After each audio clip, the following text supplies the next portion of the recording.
I initially just saw them at an RV show, but I had started cycling a couple of years ago, so I decided that I might prefer a motorhome as opposed to doing cycling events, bicycling events in a tent when they are 2 or 3 days long.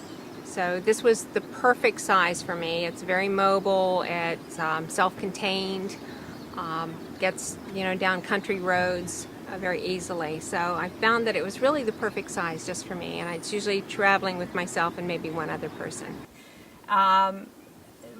This trip started out in, I'm going to drive to Branson, Missouri, go to the corporate rally, and then I'm going to drive home. That was going to be like maybe an 8 or 9 day trip. It's now a 16-day trip, which involves going to 3 presidential libraries, a couple of presidential homes, and visiting some relatives.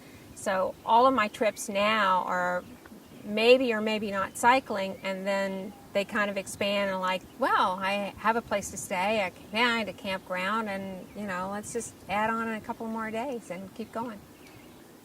The quality's been of the Roadtrek's been very nice. It has a diesel Mercedes engine in it, and it gets great gas mileage, which I find phenomenal for the weight of the vehicle and how it works.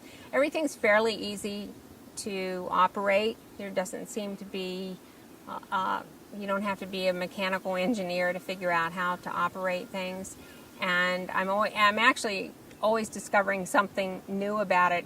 Not every time I take it out, but initially, the first year or so when I take it out, I'd be out for a weekend and go, oh, look, it does this.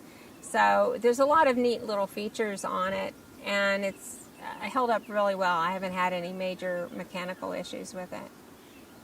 When you're parked somewhere in a cycling event where there's 2,000 or 3,000 cyclists, you have a lot of people who wander by, and they're kind of fascinated by the size of it. It's not a big, humongous motorhome, and it looks like you're, real comfortable, and they'll say, can I just look inside for a minute? So a couple of friends of mine who travel with me cycling all the time say, oh no, not another tour, because I always invite people, to poke their head in the door, and here's the bathroom, and here's the microwave, and here's the way the bed works. So I'm real proud of my Roadtrek, so I'm always showing it off.